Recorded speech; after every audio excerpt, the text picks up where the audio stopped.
Up next, we are going to be hearing from Mike Weber, expanding NRDS capabilities on Linux systems and how to implement NDRS with Nagios XI and how to leverage it and expand on its capabilities. Ladies and gentlemen, please put your hands together for Mike Weber. I want to show you a couple things that my company worked with trying to enhance some of the capabilities of NRDS. NRDS is a great way to monitor things, and these enhancements came born out of necessity as we did projects that needed to have some of these features. So in a second we'll talk about some basic functionality, but the things that I want to show you is how to use NRDS to execute commands at different time periods. By default, when you install NRDS, you'll choose a check interval and execute all your plugins that way. One of the problems that I saw is I've seen people with as many as 100 checks that they're going to execute every 5 minutes. And in those 100 checks, some of those checks were checking versions on something, checking disk space that could be done every 30 minutes instead of every 5. So one of the things we want to do is create different time opportunities to execute those checks. The other thing I want to show you is how to change so that you can monitor your hosts in terms of groups instead of individual configs. By default, you set up NRDS, and most commonly people set up an individual config file for each host. And if you only have 20 or 30 hosts or 50 hosts, that's okay. When you get 500 hosts, it becomes really a problem in terms of management. So I want to show you how to do that and manage those as groups. And then finally, store and forward. This is a project where the connection to Nagios would break, and what we tried to do is create a situation where the remote host would collect the data, and then when the connection was restored, rebuild the data on the Nagios server. So let's first of all look at some basic functionality. So NRDS is a passive option.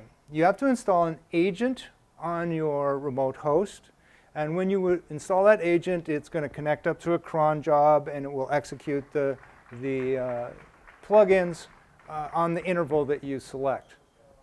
The great thing about this is that once the host executes the passive checks, it sends the checks to Nagios, and when they land on Nagios, that host also then checks to see if there is a difference in the config files.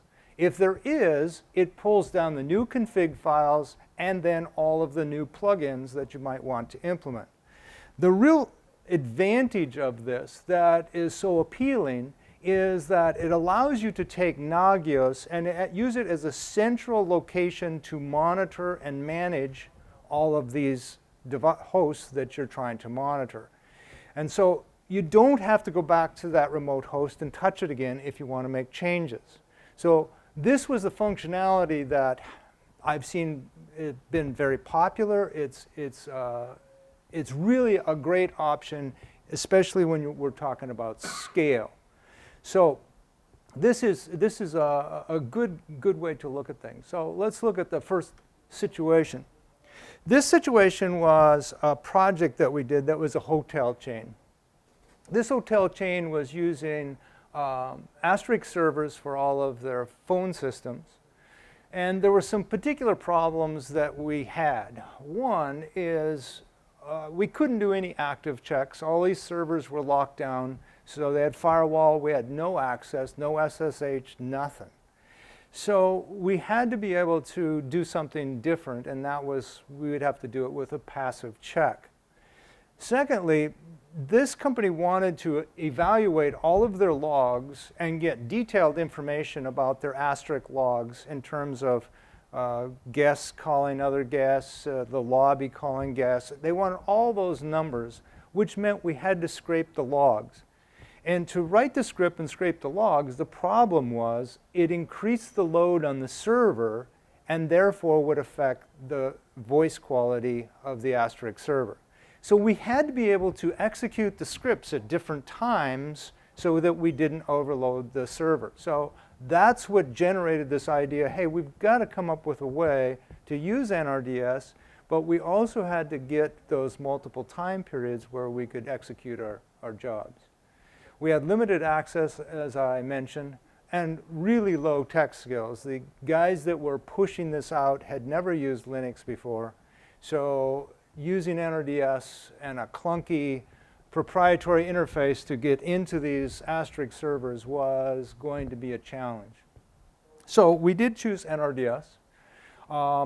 And so then we decided we've got to figure out these different time periods. So what we did is we took, when you install NRDS by default, you have an nrds.cfg file. That file contains the commands that will be executed by an nrds.pl file. So those two are kind of what makes everything work in terms of doing the actual checks and sending the information to Nagios. So what we did was create an NRDS file, an nrds2am.cfg. So we put each one of these at the time period that they would execute. For the specific log scraping, we only wanted to do that either once a day, once a week, once a month. They had all kinds of different requirements. So we'd only execute that typically once a day. So 2am.cfg, that contained the commands that we wanted to execute. And then the 2am.pl, the two have to match, would execute that file so that it would do the checks and send the information back to Nagios. The other thing that we did that was a little bit different is we created a package which contained a script. Because of the low technical skills of the people installing this, basically I wanted them to be able to execute a command, unpack the package, and then answer two questions. What's the IP address? What's the host name? And then all the rest would be completed by the script. So that's the idea of the script here.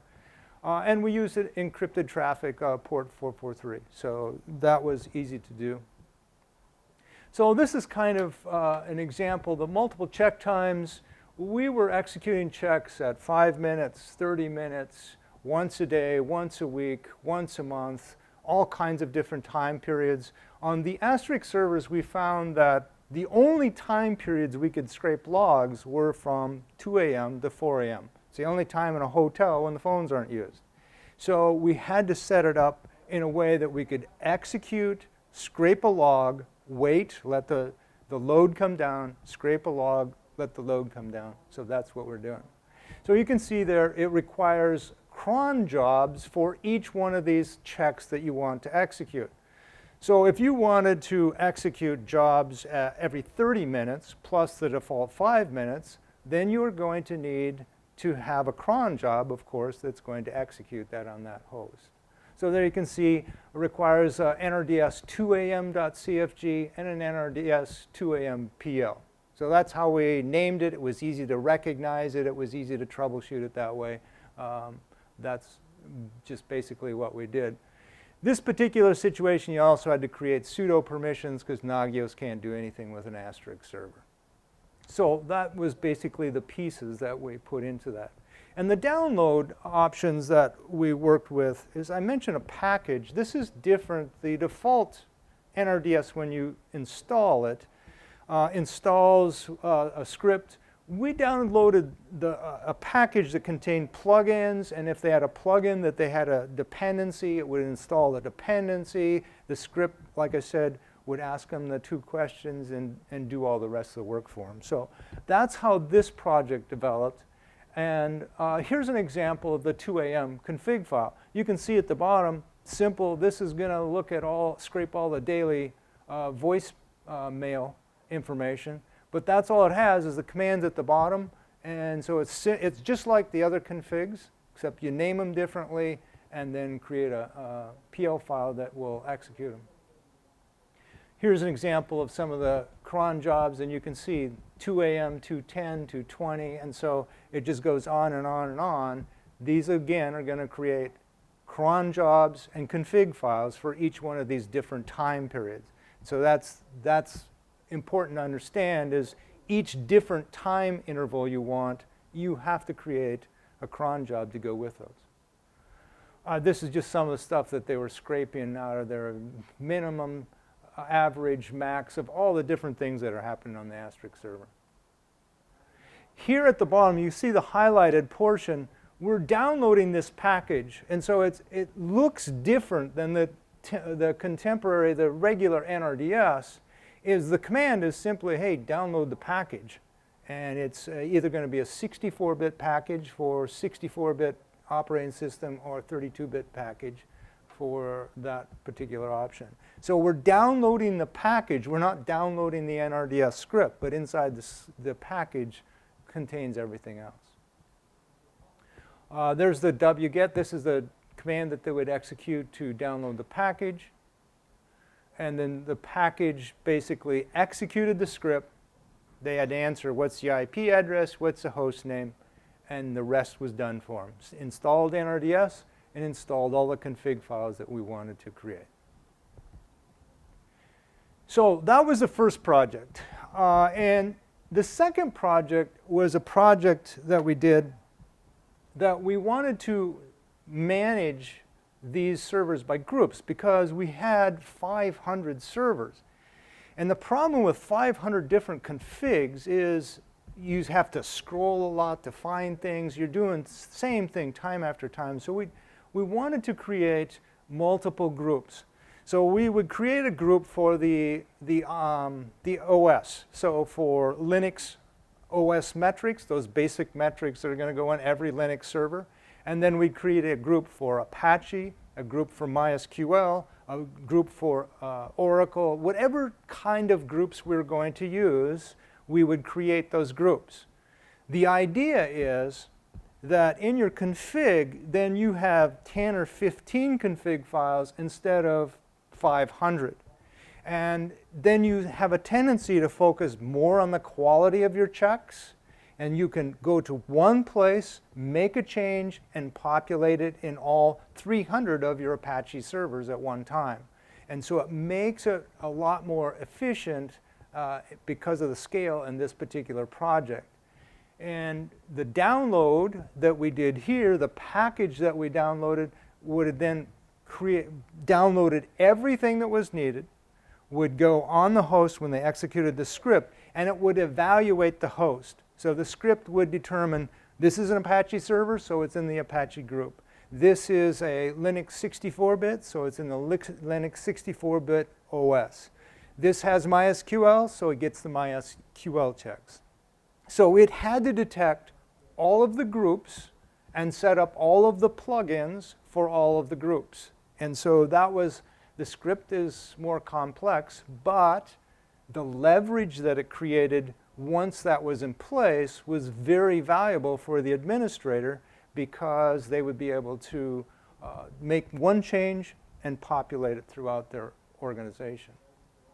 So here's some groups examples: MySQL, Apache, defense metrics if it was facing the public, DNS server if it's DHCP server. So you get the idea. Any kind of group that we were looking at, we would create checks and try to connect that to the host. So in this process, it's important to understand that if the server is Linux, it's in the Linux OS metrics, it's got Apache, so it's got the Apache metrics, it's MySQL, so it's got the MySQL metrics. Each time those groups executed, they referred to the same host. The same host name. So in Nagios, it populates all those different groups under one host name. So you look under the host and you see all the files grouped that way. That was one of the keys to understanding to get it to work so that it looks right on Nagios. Here's what the NRDS config manager basically looks like. You can see the different kinds of options that are example. Here are the three files that you really have to work with. So each type of server, each group would need a CFG file, like admin server. If you had Oracle admin servers, this group would need a config file which contains the commands. The PL file there, the admin server.pl, is the executable, and then the admin server updater is what updates it. This gives you, the updater gives you the advantage to go to Nagios It's your central location for everything. You make a change, it's populated to everything in that group. So you can select anything that you wanted to. We also dropped a custom CFG file in there in case we wanted to do custom things that were, this is for exceptions. You're always going to have the crazy exceptions. So that was part of what we did. So here's the admin server.cfg, and you can see it's an Oracle admin server. You can see the checks at the bottom. And so it looks exactly like any of the other NRDS CFG files. You just name it, and so it refers to that.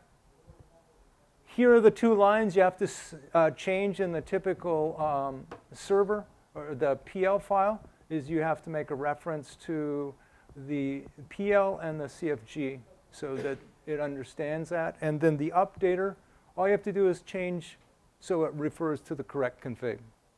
So it's a pretty simple process to set up these group ideas, and it gives you an efficient way to manage that.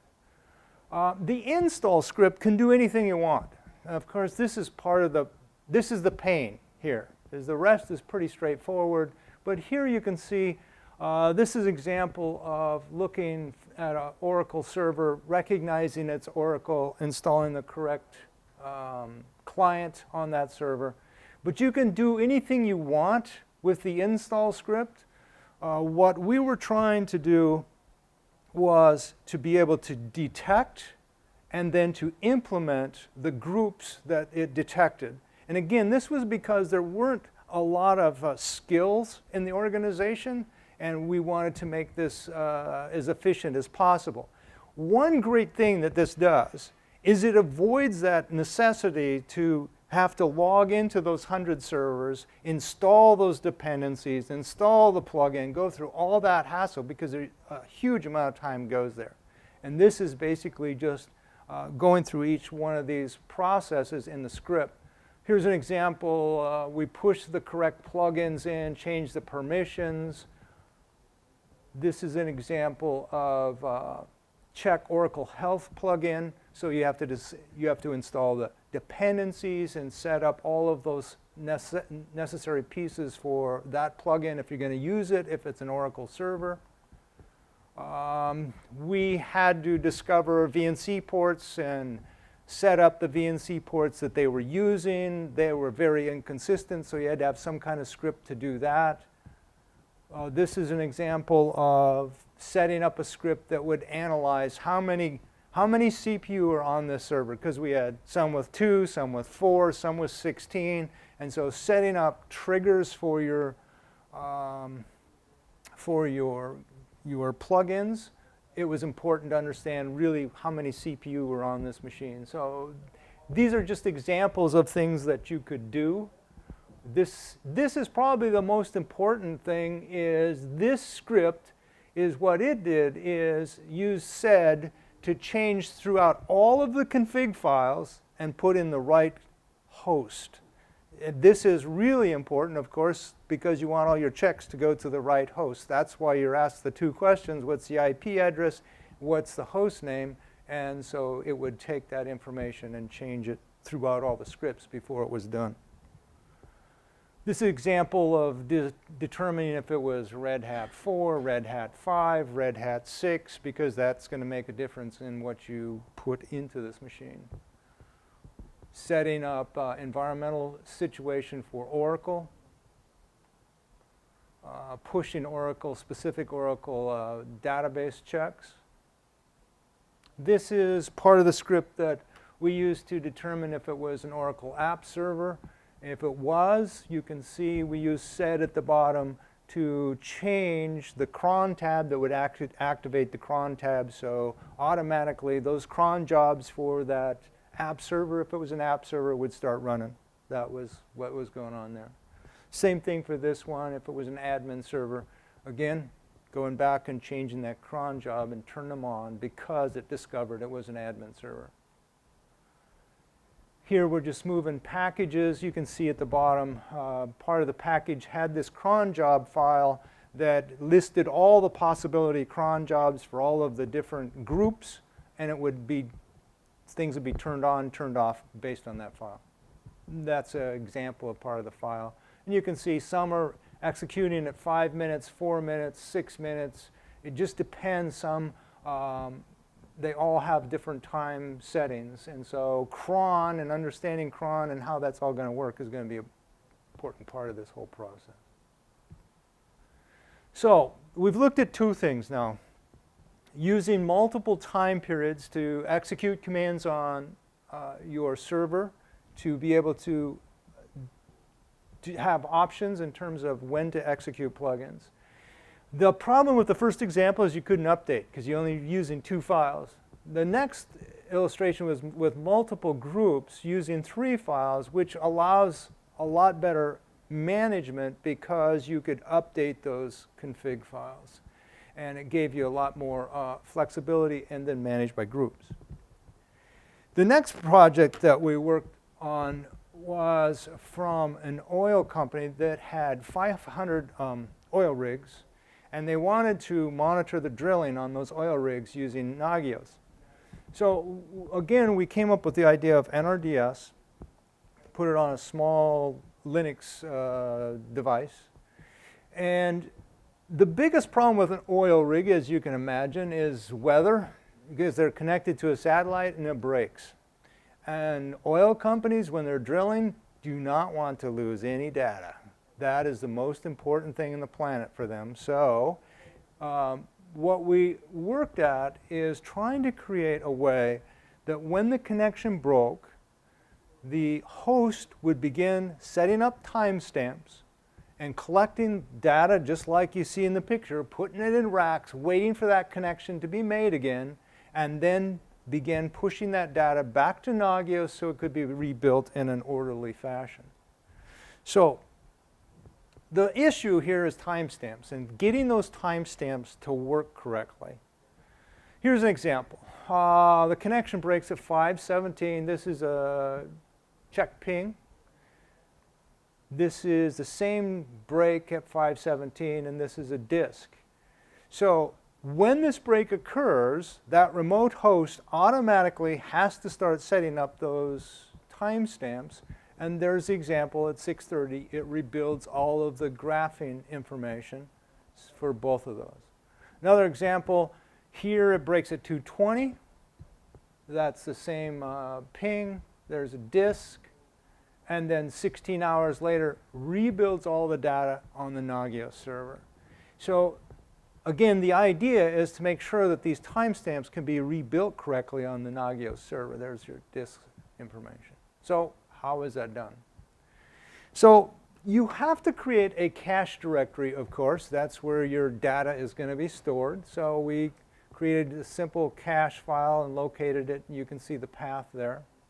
And it also had to have the ability to put those timestamps. You can see the timestamps there listed, and you can see that right now the connection is broken and it starts collecting those timestamps there so that it understands what it's going to rebuild.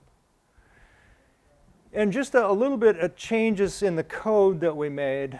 Send nrdp.sh is one of the files that we modified. And you can see one of the big differences is the bottom one refers to the directory. In other words, this is where the cache is. This is where you got to look for these changes.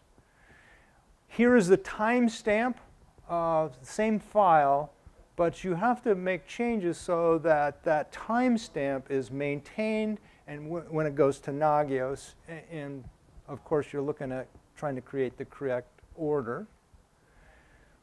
On your nrds.common.pl, you have to add the valid field of cache directory. So that's a pretty simple thing, but it's got to have that valid field. And then on your Nagios server, you have to edit that process perfdata.pl. And that has got to, of course, be able to understand, hey, stuff's coming in with a timestamp. You need to order it. Then you need to remove that timestamp data so that it can be processed correctly. Here is an example of one of the issues that you have is in your commands, you can see that I'm pushing cache directory in the path. Either you have to change the code that builds the information up above, if you're doing this for all of your hosts. If you're only doing it for some of your hosts, when you update your config files, you got to make sure that cache directory line is listed there. So I just dumped it in the command line, and it will push over to the server, and it will keep that updated. But that's only when you change your configs. So you can do it either way. This is just information showing you collecting packets. We did this project on port 80, but you could easily do it on port 443. There is var log messages, and it shows you what the timestamps look like when they arrive on the Nagios host. Okay, so that leaves questions. If you want to download that code, write that down, and you can go there and download that. And you can play with it and see for yourself. So, questions? Have any questions for Mike? Any questions or comments?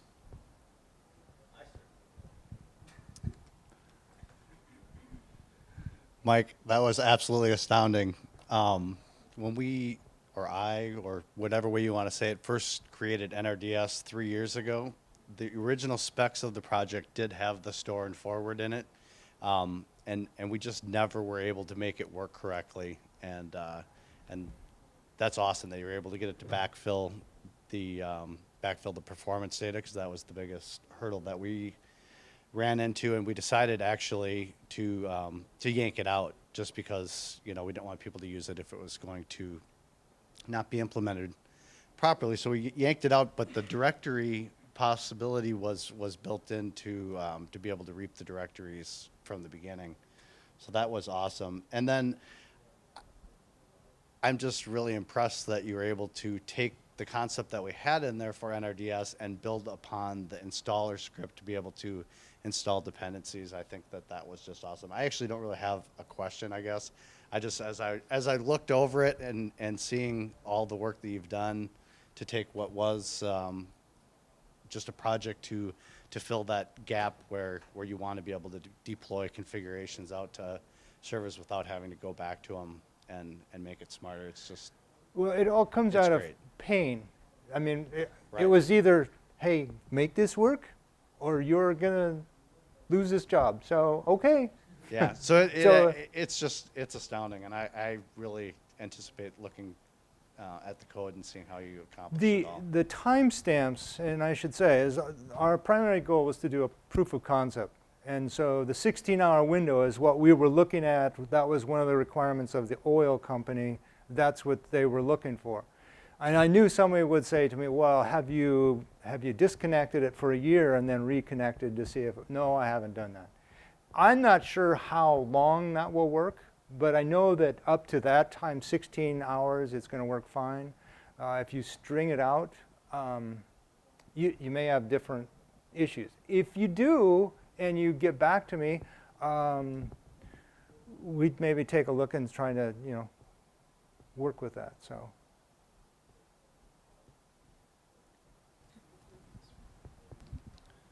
Just look at that. I suspect it'll keep working until you fill your disk up. Well, that would certainly. And then you'll get an alert from Nagios saying the disk is full. So yeah. Eventually, yeah. Look, this is really good stuff. I mean, I'm still trying to do it the other way. I'm still trying to push active checks out. So I'll talk to you after about because I really want to put that like what you've done. Put a package there and use wget to download a package of all the pre-compiled stuff to run all my active checks. So. So mine, I'm still going to try active, but same principle, using an install, bringing down the install package of all the stuff I need to put in. NRDS has got just a lot of capabilities that make it really useful for large-scale situations, and that's what is so beneficial, is to save. And there's no doubt, I showed you the install script. There's lots of pain in that. But the leverage that it gives you as an administrator, you will gain in the months to come. You will really reap benefits that way. So. I'm still trying to find that magic bullet to do the auto agent install, though. That's the that's what I'd really like to see. Any other questions or comments for Mike?